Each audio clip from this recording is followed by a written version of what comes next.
I don't feel comfortable betting money on Dalton Smith. That's all I'm saying. It's going to be another one of these fights, another one of these matchups for me. You guys could clip this. I have no problem losing money on a guy that is fighting a guy that I don't believe in. So I don't believe in Dalton Smith. He's going to have to prove it to me. And as of now, he hasn't proved it to me. And there's no way I'm going to bet $1 on Dalton Smith.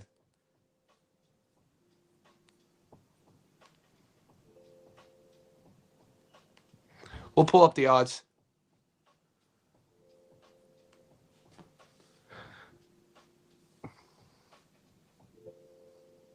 Let's go. Yeah, juicy. Juicy odds, boy. I like it. I like it all. I like it all around the board. January 11th, 2 weeks. We're getting close. We're getting down to the nitty-gritty. Boys, this is the calm before the storm, JSB Insiders. The calm before the storm. We have Ioka tomorrow to carry us through. We'll kind of limp towards the weekend. And then we have the MVP card to kind of carry us to bed. And then when we wake up and we come out of this holiday slumber, we got next week to look forward to, and then January is going to be a banger, and then we're going to hit the ground running for 2026. It's going to be a big year for us. But there's nothing in Dalton Smith's tape that I see. I don't believe that he's a super athlete that everybody's saying he is. He looked very basic against Matthew Germain. I don't know, man. I like Subriel Matias' style. Let's pull up their resumes.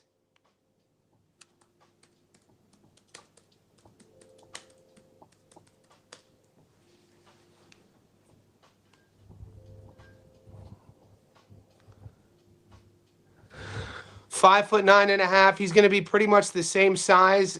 I think Subriel is going to have a longer reach. He's already 28 years old. 18-0 with 13 knockouts.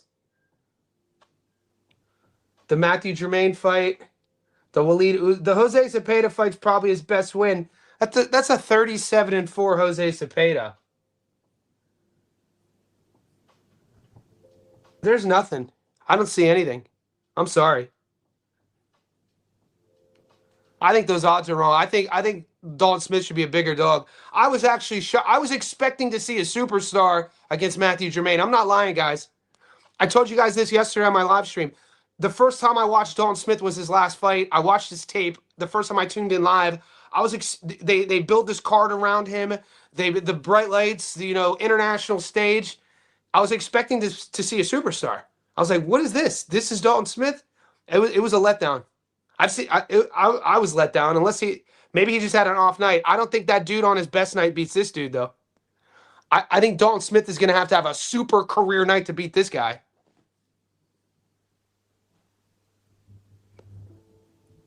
.58. He's going to have a 2-inch reach. They're listed kind of the same height. We'll see during the weigh-ins. You never know what these sort of what BoxRec tells us. We just saw a girl on BoxRec who was listed at 5 feet tall against Sky Nicholson, and she was taller than Sky.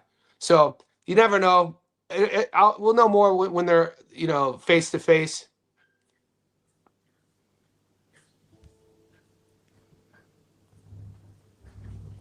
Dude, the beatdown he put on Goyaz.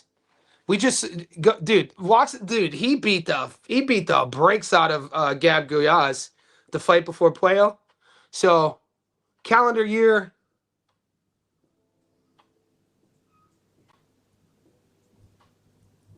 Yeah, this would have been his third. So he fought twice last year.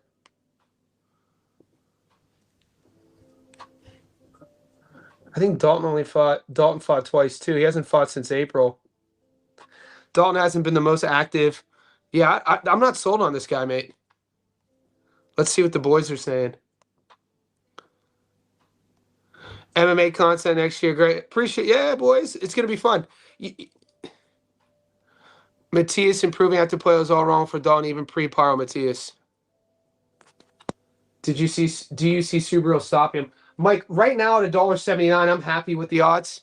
I'm happy with the 79-cent return rate, but closer we get to the 11th, we'll be getting sexy with I'll do a method of victory parlay for the card. We'll pull that card up too. The card's pretty dope. TBS Sports YouTube. Dalton is too patient for me. Yeah, but do you remember he was sold to us as this hyper athletic, aggressive puncher? This is how they market him. like aggressive, good, and they try to say he's a great counter boxer. I didn't see that against Jermaine. And Jermaine used pressure to put him on his back foot. What do you think Subriel Matias is going to do? Matias isn't going to give him the space, right? And this is when I talk about how stressful Matias is. This is what I'm talking about. I mean, there's styles that are stressful. There's punchers. There's specific skills that a guy brings into the ring. You know, if you're facing a big puncher, that in the back of your head could be stressful. If you're facing a guy with a great hook, you know, knowing all fight camp you drilled circling away from that hook, that could be stressful. With Subriel Matias, that constant pressure pace style, his thudding punches, the whole thing is stressful. I think it's a jump up. I mean, I think this is too big of a jump for Dalton Smith. I have no problem being wrong. I have no problem with Dalton Smith on the 11th stepping up to the plate, looking amazing, and then me saying, dude, I was wrong. He stepped up. I just don't see that happening. And this is why we call it gambling. This is the game within the game. We watch the tape. We watch their careers. We know the sport. We train. We fight. And then the game within the game is once you come to terms with all that, the gamble is you take the risk on what you see versus expectation. I don't see Dalton Smith fighting up to the world level. That's what you guys taking Dalton Smith are expecting. You're expecting this kid from the UK with what, 18 pro fights to travel to Brooklyn, New York, Statue of Liberty, America, over the pond, and fight at the world level against Subriel. I just don't see it. I think it's too much. I think it's too much. We'll see. I have no problem debating anyone on that too. What you got Subriel by so far? I like Matias to stop Dalton, especially if he realizes he can't afford to go the distance looking at the Petros. What are you talking about, dude? He knocked Petros and Yanin out.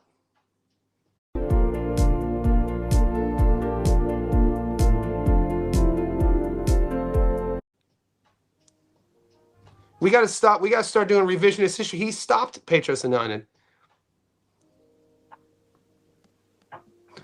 First time fighting out of Europe, looked bad in his past fight against a journeyman. Fought once. Pet, this is what I'm talking about, man. Why? Who in our hood? Who in our hood is picking? Some of the boys picking Dalton? Because that's what I'm trying to. Guys, there's 27 on the chat. Put your hand up if you're picking Dalton Smith. And you know the one thing you'll know on my channel is we could debate. I'm not gonna, we're not gonna clown each other. I just want to know where you're coming from. Maybe you could change my mind.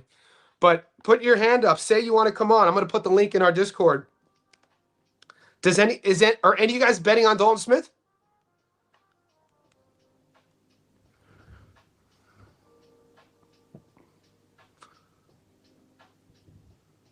Invite guests. All right, boys. I'm going to put this in our Discord real quick. Live now.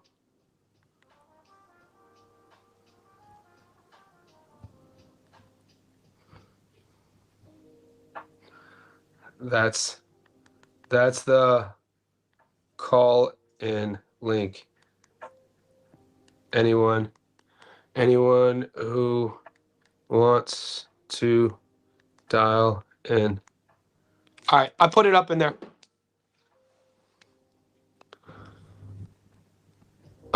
What did Pat say? I'm talking about the first fight he lost to Petros, but he was not just. But yeah. I mean, how long ago was that too, though? Yeah, I struggle going that far back though, mate, because like somebody just said, you learn fighters at Subriel's level. He's added things to his game. He looked even from Pero to Matias. He looked I mean, his output. I wasn't expecting him to have that much volume and output. So he fought Yanin the first time. February 20th.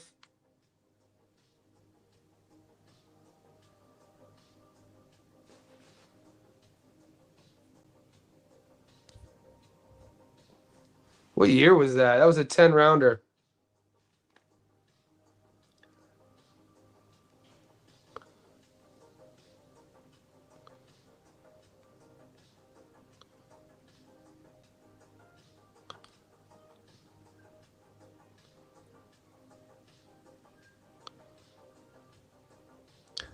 '22. That feels like it was 49 years ago. It was going on 4 years ago. Anyanin drop shocks Matias on the Wilder card. 2020. So almost 6 years ago. So he got dropped in the what round did Subriel get dropped in? But then, he came back. He came back and stopped him. This is why I like the mobile version of BoxRec. I always talk about it. The mobile version of BoxRec, when you go under bouts, you see what date it was on. It's just much easier to navigate than the PC version, in my opinion. So he fought Petros the first time, lost to UD 2020. Matias got dropped in the 7th. Fights him the second time 2 years later and stopped him in the 9th. Dropped him in the 9th and stopped him in the 9th in a fight in which he was up wide on the cards. So, if anything, that's a great fight to use as adjustments that Matias, because I think more often than not, guys who have a high knockout to win ratio, the average fan will create a narrative that he's just a puncher or he's just a finisher and kind of dismisses the fact that they might have other elements. I think Subriel has a higher fight IQ than people give him credit for. I think Subriel's feet are better than people give him credit for. I think he has better timing.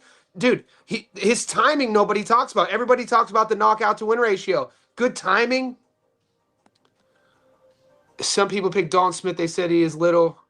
He is little Liam Paro. Wow. I think Liam Paro is more athletic than Dalton Smith. I like Liam Paro's backhand. I don't know, man. Would you pick Liam Paro to beat Subriel if they fought again? That was a close fight. Let's see what the judges' scorecards were. Paro versus Subriel. One judge had it 116 to 111 to 116, and then 115 to 112 twice. Paro was deducted 1 point for holding in round 7. Liam Paro fought magnificently that fight too. He fought really well. He was getting touched a lot.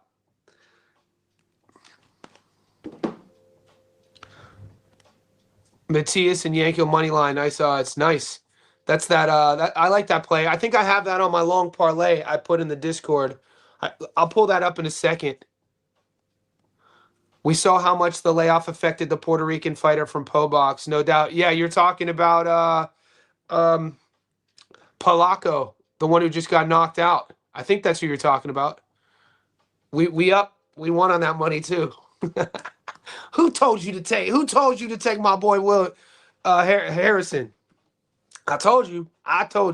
All you guys want to talk about though is punk ass Callum Simpson.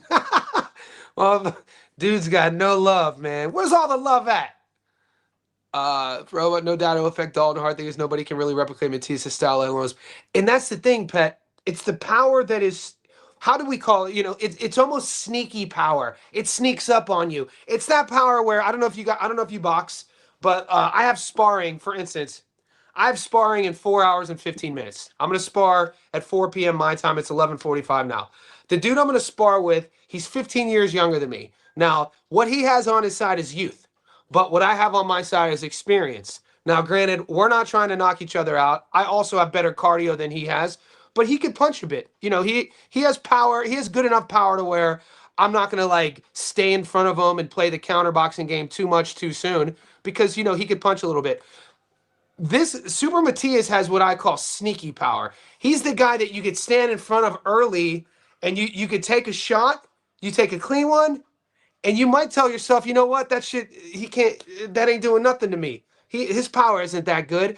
And then you might get this false sense of security where you're staying around him a little bit too much. And then before you know it, it's the 4th, 5th round, and all of those punches are starting to add up, and your feet are starting to degrade a bit, and your cognition, the ability to make proper decisions in a firefight. Now it's the 7th round, and now he's touching you up a bit more, and his volume's increasing, and you're slowing down, and that's where it gets freaking dangerous. This is where, R.I.P. to Dadashev. This is where it gets dangerous. Because Matias is that dude who will lull you into a false sense of security with his punch style. And then before you know it, mid to late rounds, you're down on the cards, you're getting hit a lot. he starts sitting on things, his volume is increasing, yours is decreasing, your feet has slowed down, his hasn't. This is where it gets dangerous.